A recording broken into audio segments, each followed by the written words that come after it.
अस्सलाम वालेकुम जी। आज का टॉपिक हमारे पास एक्सट्रिंसिक सेमीकंडक्टर्स के बारे में है। लास्ट जो हमारे चल रहा था वो था इंट्रिंसिक सेमीकंडक्टर। तो अब हम देखेंगे एक्सट्रिंसिक सेमीकंडक्टर में क्या खूबियां होती हैं, कैसे कंडक्टिविटी में किरदार अदा किया जाता है इम्प्योरिटी का। तो शुरू करते हैं। एक्सट्रिंसिक सेमीकंडक्टर, अब तक हमने पढ़ा जो इंट्रिंसिक सेमीकंडक्टर थे उनमें दो आपके पास बुनियादी सिलिकॉन और जर्मेनियम। सिलिकॉन का एटॉमिक नंबर 14, जर्मेनियम का आपके पास 32।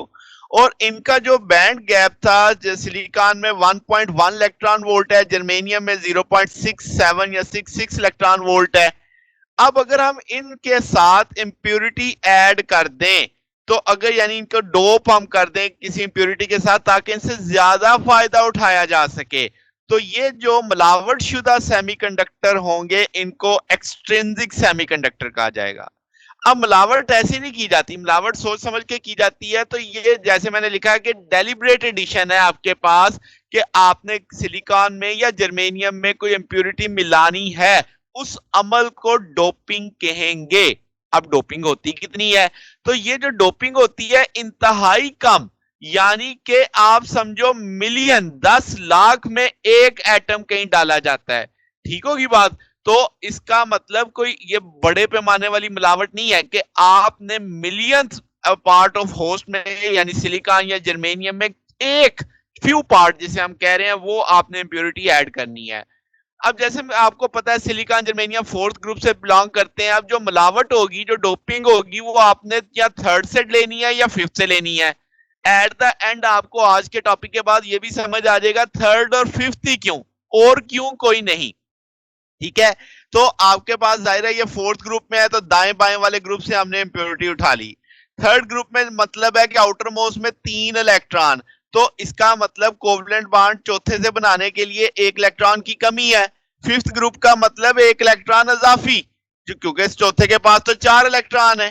ठीक होगी बात। तो अब इसमें जो सबसे की फैक्टर है ये दो लाइनें हैं। वो क्या कि जो थर्ड ग्रुप की ग्राउंड स्टेट एनर्जी होती है वो आपके वेलेंस बैंड से थोड़ी सी ज्यादा होती है, और जो फिफ्थ आपके ग्रुप के एलिमेंट्स की जो ग्राउंड स्टेट एनर्जी होती है वो कंडक्शन बैंड से कुछ कम होती है। बात समझ गए। तो अगर आप इनको मैं वन लाइनर समझा सकूं कि क्या कह सकता हूं कि जब आप थर्ड ग्रुप की इंप्योरिटी डालोगे तो जाहिर है उसका अपना ग्राउंड स्टेट लेवल होगा, वो आपके जो वेलेंस बैंड है उससे थोड़ा सा ऊपर होगा। अगर आप पांचवें ग्रुप से इंप्योरिटी डालोगे तो उसका जो आपके पास बैंड बनेगा, जो उसका लो एनर्जी स्टेट लेवल होगा, वो आपके कंडक्शन बैंड से कदरे नीचे होगा। अभी ये आपको तस्वीरों में समझ भी आ जाएगा जैसे मैं अभी बताऊंगा। तो इम्प्योरिटी की अमाउंट से हम इलेक्ट्रिक कंडक्टिविटी का साथ डिस्कशन में करने जा रहे हैं। जैसे मैंने कहा कि आपने स्मॉल अमाउंट इम्प्योरिटी ऐड करनी है ताकि कंडक्टिविटी आप बढ़ा सकें। तो पहला जो हम पढ़ने जा रहे हैं वो है एन टाइप सेमीकंडक्टर। लोग इसे मुख्तलिफ तरीके से याद रखते हैं कि आपने कौन सा ग्रुप ऐड करना है। एन से नेक्स्ट भी लोग मुराद लेते हैं, एन से नेगेटिव भी मुराद लेते हैं, क्योंकि एक इलेक्ट्रॉन इजाफी हो गया ना, तो इसका एक नेगेटिव चार्ज इजाफी हो गया, या नेक्स्ट लेवल यानी फोर्थ से नेक्स्ट वाला, तो इसलिए एन टाइप इस लिहाज से इसे नाम दिया। याद रखने का तरीका यानी ये है। तो सिलिकॉन को आपने पेंटावेलेंट इम्प्योरिटी में डाल दिया। जैसे आर्सेनिक के आपके पास सिलिकॉन आर्सेनिक बन चुका है, तो आपके पास जो आर्सेनिक के 4 हैं वो तो पार्टिसिपेट करेंगे कोवलेंट बॉन्ड बनाने में सिलिकॉन के साथ, मगर जो पांचवा है वो तो किसी बॉन्डिंग में नहीं जाएगा, तो वो लूजली बाउंड रहेगा। ठीक है। तो ये जैसे आपको इस जगह पे दिखाया जा रहा है कि एक इलेक्ट्रॉन अनबाउंड यहाँ पे अवेलेबल है। तो ये चूंकि किसी के साथ बॉन्डिंग में नहीं है, इसको निकालना, इसको यहां से निकालना, क्योंकि कोवलेंट बॉन्ड तोड़ना में ज्यादा एनर्जी लगेगी, इसको इसके यहां से निकालने में कम एनर्जी लगेगी जो इस शेल में मौजूद है। तो इसका मतलब ये होगा कि जब आप इसे यहां से निकालेंगे तो जो आर्सेनिक है वो पॉजिटिव आयन बन जाएगा। पॉजिटिव आयन क्या करेगा, वो इलेक्ट्रॉनों को ज्यादा खींचेगा। ठीक है। तो अब आपके पास जैसे मैंने कहा डिस्टेंस ऑफ जो फिफ्थ इलेक्ट्रॉन है आर्सेनिक आयन का इंप्योरिटी के साथ ग्राउंड स्टेट से, वो बहुत क्लोज होगा कंडक्शन बैंड के साथ।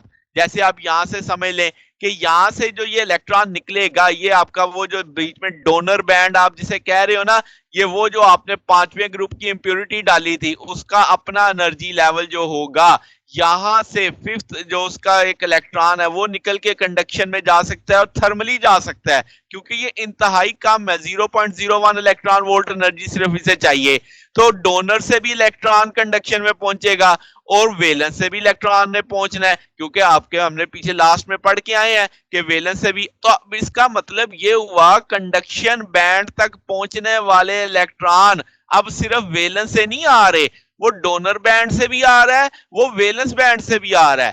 ठीक होगी बात। तो इससे क्या होगा कि यहां पे जो वेलेंस बैंड में होल बनने थे, अब वो होल थोड़े होंगे, जबकि कंडक्शन बैंड में इलेक्ट्रॉन ज्यादा होंगे। बात समझ आ गई। तो अब आपके पास ये जो वेलेंस और डोनर का फर्क है वो भी अच्छा खासा है, 1.09 इलेक्ट्रॉन वोल्ट तक बड़ा है। तो अब इसका मतलब जब हम रूम टेम्परेचर का जिक्र करेंगे तो अब आपके जेहन में क्या आएगा, डोनर से भी इलेक्ट्रॉन कंडक्शन तक पहुंचे, वेलेंस से भी कंडक्शन तक पहुंचे, तो कंडक्शन में इलेक्ट्रॉनों की तादाद ज्यादा है, जबकि वेलेंस एज कंपैरिजन जितने इलेक्ट्रॉन कंडक्शन में है उतने होल वेलेंस में नहीं है। ठीक है, इसीलिए हम कहते हैं एन टाइप में आपके इलेक्ट्रॉन मेजॉरिटी कैरियर्स होते हैं। ठीक है, तो आपके पास हम कहेंगे कि जो आपका ऐसा सेमीकंडक्टर होगा उसे एन टाइप सेमीकंडक्टर कहेंगे, और इसमें कंडक्शन बैंड में इलेक्ट्रॉन्स की तादाद ज्यादा है, यानी नंबर ऑफ होल्स जो वेलेंस में है। तो जो मैंने लिखा एन ई ग्रेटर होगा एन एच से। तो इस लिहाज से हम कहेंगे कि आपके मेजॉरिटी कैरियर इलेक्ट्रॉन्स हो गए और माइनॉरिटी कैरियर आपके होल्स हो गए। आगे चलते हैं। अब पी टाइप सेमीकंडक्टर की जब हम बात करते हैं तो ट्राइवेलेंट इम्प्योरिटी तीसरे ग्रुप से डालना है, बैरियम, एल्यूमिनियम, इंडियम, गैलियम। तो ये सारे के सारे आप सेमीकंडक्टर में डोप कर सकते हैं। तो अब हम जानते हैं थर्ड ग्रुप में है तो इसके 3 वैलेंस इलेक्ट्रॉन होंगे, तो सिलिकॉन के पास 4 है तो कोवलेंट बॉन्ड 3 ही बना पाएंगे। तो एक जो चौथा बैंड है वो अनसैचुरेटेड होगा। आप यहाँ पे देख सकते हैं एक डॉट दिखाया गया, एक पॉजिटिव के साथ दिखाया गया, यहाँ पे एक इलेक्ट्रॉन की कमी है। अगर आप इस तस्वीर में देखें तो एक डॉटेड लाइन से दिखाया गया है कि 3 बॉन्ड तो बन गए, एक बॉन्ड अनफिल है यहाँ पे। ठीक है, तो अब आपके पास ये जो वैकेंसी है इसे हम होल कहेंगे। ठीक होगी बात। तो हम कहेंगे कि ये आपके पास जो फ्री वैलेंस इलेक्ट्रॉन है, यानी ये आपके पास मूव करेगा होल, जब उसके हम साय वाले नेबर उसकी जगह को फिल करने आ जाएंगे तो इस प्रोसेस में जो चौथा बैंड है वो सैचुरेटेड हो जाएगा, मगर इंप्योरिटी जो है उस पर नेगेटिव चार्ज आ जाएगा। क्या मतलब, सादा सादा बात करें, अगर इस इंडियम को मैं कहीं से एक इलेक्ट्रॉन ले देता हूं तो इसके 4 बॉन्ड तो पूरे हो गए, मगर इंडियम पे एक चार्ज इलेक्ट्रॉन इजाफी हो गया तो वो नेगेटिव चार्ज बन जाएगा। ठीक है, तो वो अब नेगेटिव होल्स को अपनी जानिब खींचेगा।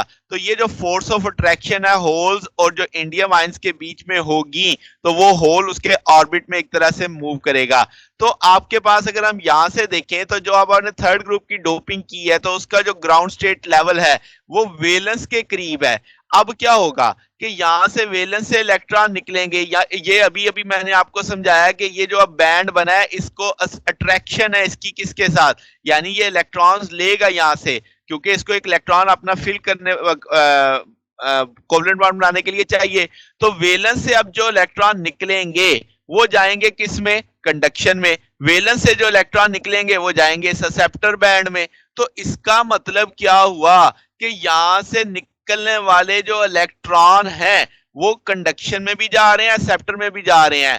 तो कंपैरिजन में बात करो, यहाँ पे होल ज्यादा होंगे जबकि कंडक्शन में इलेक्ट्रॉन कम होंगे। क्यों? क्योंकि यहां से निकलने वाला इलेक्ट्रॉन, पहले वेलेंस से निकलने वाला इलेक्ट्रॉन कंडक्शन में भी जाएगा, एक्सेप्टर में भी जाएगा, पीछे होल तो लाजमी पैदा होना ही होना है, मगर कंडक्शन तक पहुंचने वाले इलेक्ट्रॉनों की तादाद और नीचे पैदा होने वाले होल्स की तादाद बराबर नहीं होगी, होल्स की तादाद ज्यादा होगी। तो हम कहेंगे कि ऐसा जो सेमीकंडक्टर होगा वो क्या होगा, पी टाइप सेमीकंडक्टर, जिसमें नंबर ऑफ होल्स जो वेलेंस बैंड में है वो ज्यादा होंगे, किसके लिहाज से, कंडक्शन बैंड के लिहाज से।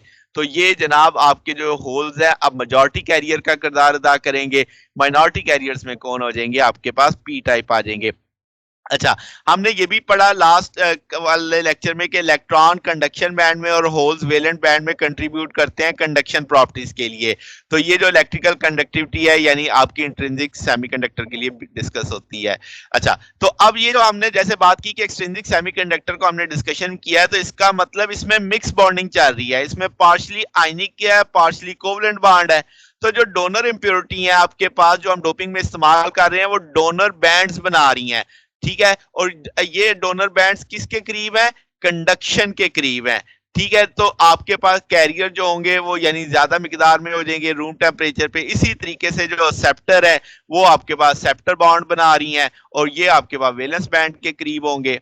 अच्छा, अब सवाल ज़हन में जो मैंने शुरू में कहा कि तीसरा और पांचवा ग्रुप ही क्यों, तो आप कह रहे हो आयरन, निकल, कोबाल्ट, कॉपर, ये क्यों नहीं ऐड किए आपने सिलिकॉन और जर्मेनियम में?